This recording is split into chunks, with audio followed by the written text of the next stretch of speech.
오늘은 산상변모주일입니다. 산상변모주일에 우리 주님께서는 베드로와 야고보와 요한을 데리고 별도로 이제 한 산에 오르셨죠. 그때에 나타났던 두 사람이 있었습니다. 한 사람은 모세고 한 사람은 엘리야였죠. 모세는 율법을 대표할 만한 사람이고 엘리야는 선지자를 대표할 만한 그 두 사람을 만나게 되었는데 두 사람의 특징이 있습니다. 무엇이냐면 모세는 하나님의 부르심을 받고 죽었지만 시신이 발견되지 않았다라는 것이고, 엘리야 역시 하나님 앞에 죽음을 겪지 않고 승천되었다라고 하는 이 사실이 두 사람이 가지고 있는 그런 특징인데, 하나님께서 그 모세와 엘리야를 변화선상에서 만나시면서 또한 당신의 그 길들을 쭉 해서 십자가의 길을 가게 되셨습니다. 그래서 이 산상변모주일이라고 하는 날을 교회가 특별하게 정해서 특별히 사순절이 시작되기 전 주를 산상변모주일로 정하면서 하나님의 예수님께서 가셨던 그 길을 우리가 생각하게 되는, 기념하게 되는 그런 날로 잡게 되었는데, 원래부터 산상변모주일이 있었던 것은 아니고 산상변모주일은 중간에 들어왔고, 또 산상변모주일 자체도 날짜가 다른 날짜였어요. 다른 날짜였는데 날짜 자체를 이렇게 바꾸게 되는 것은 바로 그와 같은, 우리 주님께서 당신을 확실하게 그 하나님의 나라의 한 변모, 한 모습을 보이시면서 이제 십자가의 길로 나가셨던 그 과정들을 그 가운데 이제 보이셨는데, 바로 우리가 그것을 기념해서 그러한 의미를 가지고 와서 산상변모주일을 사순절이 시작되기 바로 전주로 정하게 됐습니다. 그래서 이번 수요일부터 산상변모주일이 사순절이 시작이 되죠. 사순절이 시작이 되는데, 특별히 오늘 본문은 그때 보여졌던 그 엘리야라고 하는 사람, 그 사람에 대한 이야기를 중심으로 해서 선지자라고 하는 사람들이 어떤 역할을 했고 어떤 일들을 감당했는가라고 하는 것을 우리가 함께 살펴보는 그러한 시간을 갖기를 원합니다. 우리가 역사의 가정이라고 하는 것이 없다고 하지만, 또 있을 수가 없지만, 그래도 우리가 가정을 해본다고 하게 되면은 우리 대한민국, 우리 한국에 있어 조선의 시대에 16세기 초반에 만약에 이순신이라고 하는 사람이 없었다고 한다면 과연 이 나라는 지금까지 존재할 수 있을까라고 하는 가정을 더 볼 수가 있어요. 1517년, 1592년인가요? 1592년이죠. 1592년. 그러니까 16세기 말입니다. 1592년, 1517년은 루터가 종교개혁을 일으켰던 때고, 1592년에 만약에 이순신이라고 하는 사람이 그 전라 좌수사로 있지 않았다고 한다면 이 땅의 역사는 어땠을까? 아마 거의 망했다고 봐야겠죠. 거의 망했다고 보는 것이 맞을 것 같습니다. 그런데 또한 엘리야가 사역하던 그때 당시에 엘리야를 비롯한 거룩한 하나님의 부르심을 받은 하나님의 사람들이 없었다고 한다면 이 땅의 역사는 어땠을까라고 생각해 볼 만해요. 겉으로 볼 때는 굉장히 잘 나가던 나라의 모습을 갖추고 있었습니다. 경제도 부흥했고 나라도 국력이 셌고, 그럼에도 불구하고 하나님을 떠나 있었던 사람들, 비록 그들이 멸망이라고 하는 쪽으로 나가긴 했습니다. 결국 그 나라가 망하긴 했지만, 그러나 그들이 하나님의 말씀을 전하고 하나님의 뜻이 어디에 있는가를 전했던 그 전함으로 말미암아 망했던 그들이 다시 일어나고, 하나님을 떠났던 그들이 다시 하나님을 찾게 되었을 때에 하나님의 뜻이 무엇인가라고 하는 것을 보일 수가 있었던 것은 바로 그 암흑기의 시절에도 하나님을 전하는, 하나님의 뜻을 전하고 있었던 그런 선지자들이 있었기 때문에 그렇다라고 할 수가 있는데, 그 선지자 중에 변화산선상에도 나타났던, 선지자를 대표하는 경우로 나타났던 그 엘리야가 선지자의 가장 시족적이다라고 할 수가 있어요.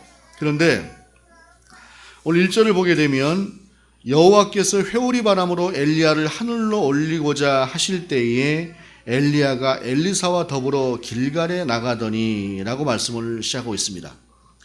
이스라엘 역사상 가장 악한 왕이었던 아합의 시대에 나타나서 당시에 하나님을 섬기던 모든 제사장들을 다 말살하고자 했던 아합의 아내 그 이세벨, 가장 악독한 그 이세벨의 시대에 나타나서 바알 선지자 450명과 더불어서 한판 전쟁을 치르고 영적인 전쟁을 치르고 그들을 몰살시켰던 엘리야.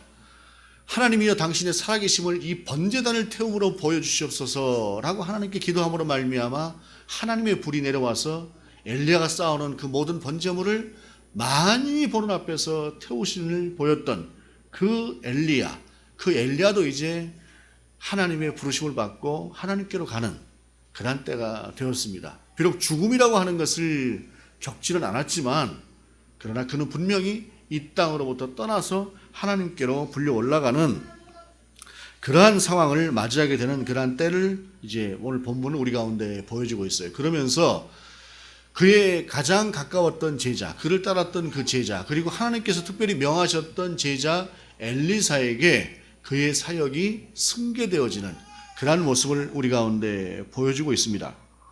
2절의 말씀입니다. 엘리야가 엘리사에게 이르되 청하건대 너는 여기 머물라 여호와께서 나를 베델로 보내시느니라 하니. 그러자 엘리사가 이렇게 얘기를 해요. 엘리사가 이르되 여호와께서 살아계심과 당신의 영혼이 살아있음을 두고 맹세하노니 내가 당신을 떠나지 아니하겠나이다 하는지라. 이에 두 사람이 베델로 내려가니. 즉 길갈이라고 하는 곳에 있다가 베델이라고 하는 곳으로 가게 되는 것이에요. 그런데 이 똑같은 말이 반복이 되지요. 베델에서도 엘리야는 똑같이 엘리사에게 말합니다. 청하건대 너는 여기 있어라. 똑같이 엘리사는 얘기해요.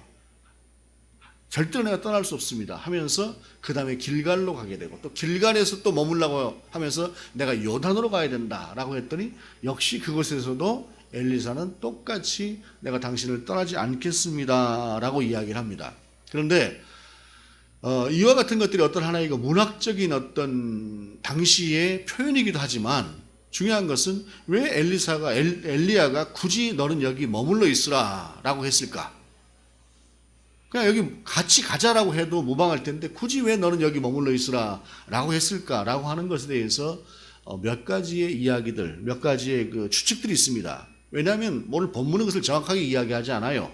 그런데 어떤 이들 같은 경우에는 이렇게 이야기를 해요. 당시에 엘리야의 뒤를 이어서 선지자로서 또 역할을 감당했던 그 엘리사 같은 경우에는 밑에 제자들을 두고 있었고 그 제자들과 함께 생활을 했습니다. 공동체 생활을 했어요. 그런데 엘리야 같은 경우에는 단독으로 다녔습니다. 기껏해야 사환 하나 정도 데리고 다니는 그러한 식이었지 그 사람은 혼자서 사역을 감당했던 사람이에요. 그러니까 엘리야의 성격이 어땠는지는 모르겠지만 그러나 그 사람은 함께 다니는 사람이 아니었기 때문에 이제 하나님의 부르심을 받게 되는 그 순간에 이제 조용하게 혼자서 자기의 시간을 갖고 싶지 않았을까라고 추측해 보는 것이에요. 근데 의외로 세상을 보면 사람들 중에서 이렇게 사람들과 같이 어울려서 지내는 것보다 혼자 있는 시간을 즐거워하는 사람들이 의외로 많이 있습니다. 그러니까 그렇게 생각해 볼 수 있는 일이에요.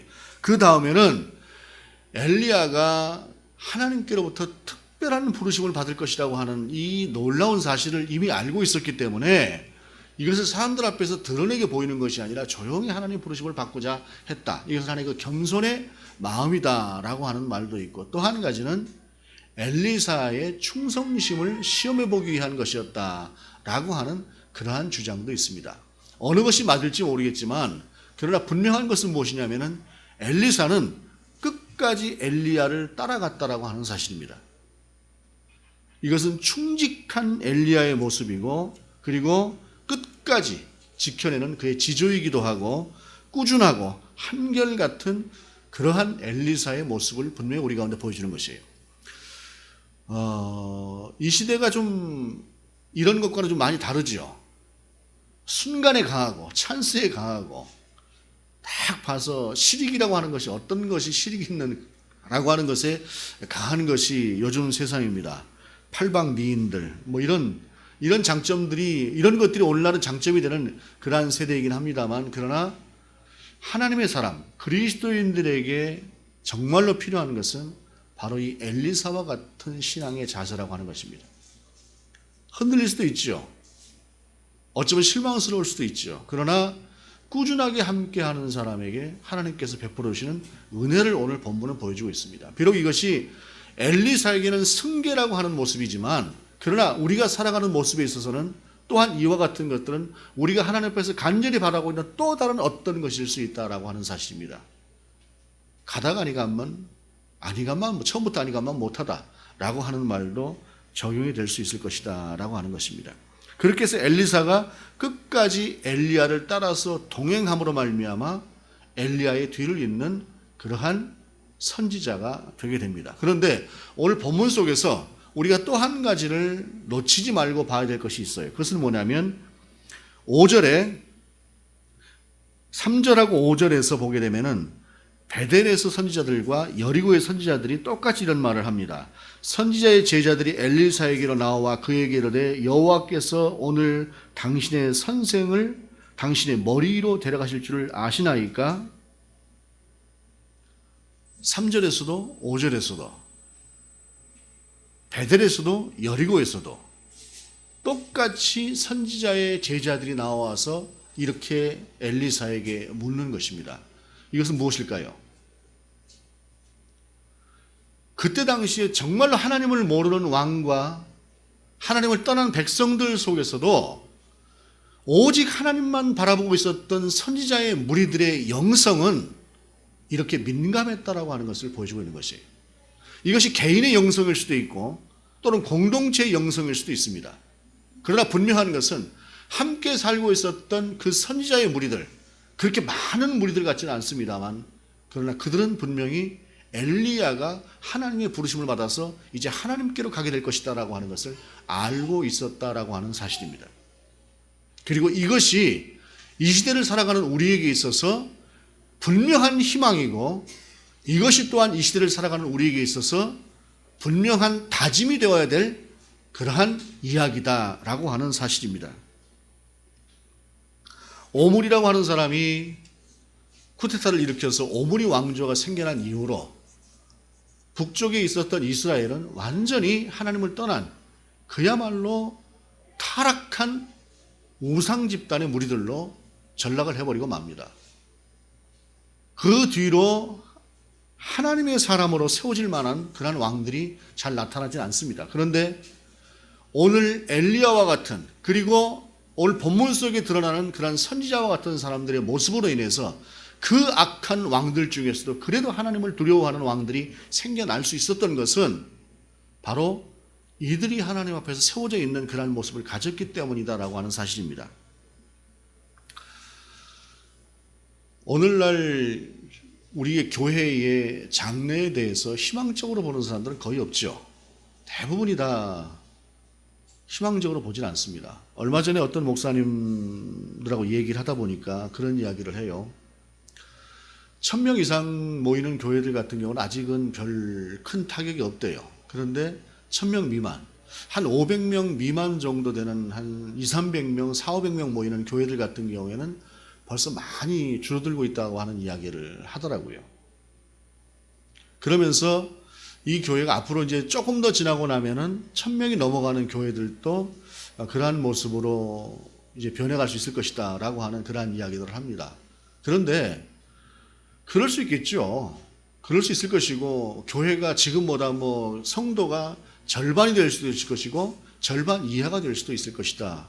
이것은 그럴 수 있을 것이다라고 생각할 수 있습니다. 그런데 중요한 것은 무엇이냐면 그 어떠한 시대에도 오늘 본문에 나오는 하나님을 향한 선지자의 제자들과 같은 사람들은 있다라고 하는 사실입니다. 그리고 우리가 서 있어야 될 곳은 어떤 곳이냐? 바로 그런 선지자의 제자들의 모습처럼 그리고 엘리사처럼 그렇게 서 있으면 되는 것이다라고 하는 사실입니다. 교회가 예수 그리스도가 머리 되신 교회가 성장할 수도 있고 성장하지 않을 수도 있을 것입니다. 그러나 우리는 오늘 본문을 통해서 분명하게 알아야 되는 것은 무엇이냐면 아무리 악한 시대에도 이와 같은 사람들이 있었던 것처럼 우리가 그 모습으로 지키고 살면 된다고 하는 사실입니다. 그러면 나머지는 하나님께서 하실 일이라는 거죠. 그저 모든 것들이 이렇게 되니까 우리도 똑같이 세상 풍조는 나날이 변해가도 나는 내 믿음 지키리니 세상 풍조가 이러니까 나도 가겠다. 그것이 아니라 나는 내 믿음을 지키면 되는 것이다 라고 하는 사실입니다. 그렇게 해서 이런 선지자의 제자들의 무리들과 함께 엘리사가 엘리야를 따라 도착하는 곳은 요단강가였습니다. 이 요단이라고 하는 것은 좀 특별한 곳이에요. 무엇이냐면은 변화산산 선사에서 나타났던 모세가 그 요단강을 건너지 못하고 그곳에서 마지막을 마쳤습니다. 그 인생의 마지막을. 그리고 엘리야는 그 요단을 건너서 어쩌면 모세가 임종했을 만한 비슷한 공간 지음으로 지금 엘리사를 데리고 나아가는데, 오늘 본문을 보게 되면 8절에 엘리야가 겉옷을 가지고 말아 물을 치매 물이 이리저리 갈라지고 두 사람이 마른 땅 위로 건너더라 라고 말씀하고 있습니다. 50여 명의 선지자들은 강가 저 멀리서 한쪽에서 지켜보고 있었고, 엘리사는 그 가까이서 엘리야를 따라서 그 강을, 마른 땅을 건너서 넘어갔다라고 하는 것입니다. 이렇게 해서 많은 사람 앞에서 엘리야의 뒤를 잇는 것은 엘리사다라고 하는 것을 하나님께서 분명히 공인하신 것이죠. 그런데 이것으로 끝날까요? 이것으로? 그렇지 않습니다. 오늘 본문 이후에 9절에 보게 되면 이렇게 말씀하고 있습니다. 건너매 엘리야가 엘리사에게 이르되 나를 내게서 데려감을 당하기 전에 내가 내게 어떻게 할지를 구하라. 엘리사가 이르되 당신의 성령이 하시는 역사가 갑절이나 내게 있게 하소서 하는지라. 여러분, 우리가 그리스도인으로서 하나님의 사람으로서 할 수 있는 일은 엘리야를 따랐던 엘리사처럼 하나님을 따라서 지속적으로 움직이는 것입니다. 그런데 그것만으로 절대로 불가능합니다. 무엇이 있어야 되느냐? 바로 성령의 충만함이라고 하는 것이 있어야 된다는 것이죠. 그런데 그것은 나의 노력으로 되어지는 것은 아닙니다. 하나님께서 우리 가운데 주셔야만 되는 것이죠. 엘리사는 그것을 분명하게 알았기 때문에 엘리야에게 그 마지막에 엘리야가 네가 내게서 구해야 될 것이 무엇인가 하는 것을 이야기하라고 이야기를 할 때 바로 그 성령의 역사를 구했던 것입니다. 오늘 본문을 보게 되면 당신에게 있던 성령의 역사에 갑절을 제게 주소서라고 이야기를 해요. 두 배를 달라라고 이야기를 하는데, 이 두 배라고 하는 것이 한편으로 보게 되면 하늘로부터 불이 내려와서 그 제단을 다 불살라 버릴 만큼 그 능력이 있었던 엘리야, 바알 선지자 450명을 혼자서 대적을 해서 그들 모두를 다 멸해버렸던 그 엄청난 엘리야보다 두 배를 달라고 하는 것이 좀 욕심이 있어 보이는 것처럼 느껴질 수도 있어요, 본문 속에서. 그런데 오늘 본문에서 이야기하는 갑절로 제게 주소서라고 하는 이 이야기는 어떤 것이냐면 장자권과도 같아요. 아들이 여러 명 있을 때 장자는 반드시 두 배를 줬습니다. 그것은 뭐냐면 아비의 뒤를 잇는 것이 너라고 하는 사실이에요. 이것은 승계에 있어서 승계의 정통성을 이야기해 주는 것입니다. 엘리사는 엘리야로부터의 정통성이 있는 그 승계, 이것이 성령으로 내게 임하는데 갑절로 달라고 하는 것은 분명한 장자권으로 당신의 뒤를 잇는 분명한 선지자로 확증시켜 달라는 것이에요. 그저 마른 땅을 쳐서 사람들 앞에서 보는 곳에서 확증시켜 달라는 것이 아니라 하나님께서 성령으로 그것을 분명히 확증시켜 달라고 요구를 했던 것이죠. 물론 이것은 엘리야가 줄 수 있었던 것은 아닙니다. 그래서 엘리야가 말하죠. 매우 네가 어려운 것을 구한다. 10절에 이르되 내가 어려운 일을 구하는도다. 그러나 나를 내게서 데려가시는 것을 내가 보면 그 일이 내게 이루어지려니와 그렇지 아니하면 이루어지지 아니하리라 하고, 그리고 나서 엘리야는 곧바로 하나님의 부르심을 받아서 하늘로 승천을 하게 됩니다. 그것을 직접 엘리사가 범으로 말미암아 그가 구했던 것들이 그 안에 그대로 이루어지게 되죠. 오늘날 이 땅을 살아가는 우리의 모습이라고 하는 것은 어쩌면은 엘리야의 뒤를 이어서 하나님의 사역을 감당하기 원했던 엘리사의 모습으로, 그리고 많은 무리들이 다 하나님을 떠난 것처럼 살았던 그 시대에도 선지자의 제자들이라고 하는 이름으로 깨어있는 영성을 가지고 살았던 그들의 모습처럼 우리가 살아갈 수 있을 것입니다. 그런데 중요한 것은 그렇게 살아갈 때에 우리가 할 수 있는 영역과 우리가 할 수 없는 영역이 있어요. 우리가 할 수 있는 것은 최선을 다해서 하나님을 따라가는 것이고 하나님께로 살아가는 것입니다. 그런데 그것만으로 다 되는 것일까요? 그것만으로 된다고 생각한다면 그것은 일종의 우상숭배와도 같은 것이 될 수 있을 것입니다. 우리는 분명하게 고백하건대 성령이 우리 가운데 임할 때에, 그리고 성령이 우리 가운데 그 능력을 더하실 때에 우리가 그것을 감당할 수 있다라고 하는 사실입니다. 변화서상에 모세가 나타났고 엘리야가 나타났습니다. 모세가 먼저 하나님의 부르심을 받고 하나님의 역사를 이룬 후에 하나님의 부르심을 받고 떠났는데 세상에 그의 시신이 있지 않았습니다. 그러나 분명히 죽은 것은 죽은 것이죠. 그 뒤를 이어서 엘리야가, 또한 변화서상에 나타났던 그 엘리야가 역시 죽음이라고 하는 것을 겪지 않고 하나님께로 올려져 갔습니다. 오늘 엘리야는 바로 그렇게 그 모세가 있었던 현장으로 나아가는 모습을 보입니다. 어쩌면 그것은 변화선상에서의 그 만남의 모습처럼 그에게 주어진 그 길을 가게 되는 것이죠. 그리고 변화선상에서 그 모습을 보았던 베드로와 야고보와 요한, 이 세 사람의 모습이라고 하는 것은 나중에 또 어떤 모습을 보여줍니까? 여러 가지 연약한 실망스러운 그런 모습들을 보여주기도 합니다. 그러나 중요한 것은 그 연약한 사람들 가운데 성령이 임했을 때에 그들은 그들이 해야 될 역사들을 온전히 감당하는 사람들로 세워지게 됩니다. 오늘을 살아가는 우리에게도 마찬가지죠. 우리에게 필요한 것은 하나님 앞에서 거룩한 하나님의 힘과 능력을 구하면서 그 이 시대 가운데서 우리가 엘리야처럼 엘리사처럼 살 수도 있어요. 그러나 중요한 것은 그렇게 살지 않아도 거룩한 구별된 선자의 무리들의 모습처럼 그렇게 살아가야 되는 것은 분명하다고 하는 사실이죠. 그렇게 살아가기를 결단하고 살아가고자 할 때 하나님께서 주시는 성령의 거룩한 능력으로 말미암아 넉넉히 이기는 그러한 힘을 우리가 받을 수 있을 것입니다.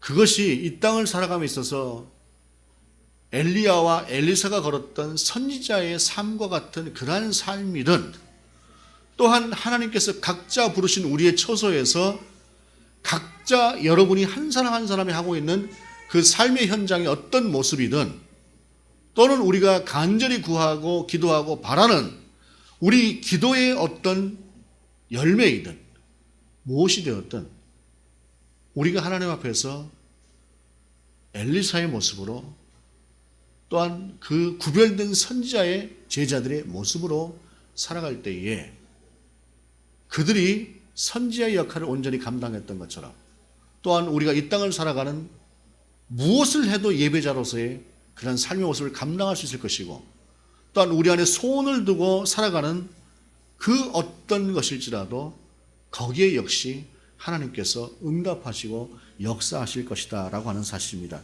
오늘 본문에서 엘리사가 엘리야에게 갑절의 영감을 허락해 달라고 기도하는 것처럼, 구하는 것처럼 우리도 그렇게 하나님 앞에서 구할 수 있기를 원합니다. 갑절로 우리 가운데 임하시옵소서. 2배를 주시옵소서. 욕심의 2배가 아니라 그 힘과 그 능력, 그 정통성을 우리 가운데 달라고 기도할 수 있는 저와 여러분 될 수 있기를 원합니다. 기도하시겠습니다. 주님, 우리에게도 2배를 허락하시옵소서. 그 능력과 그 은혜로 이 땅 가운데 우리에게 주어진 일들을 온전히 감당하며 살아가는 능력 있는 그리스도인들 되게 하시옵소서. 예수 그리스도 이름으로 기도드립니다. 아멘.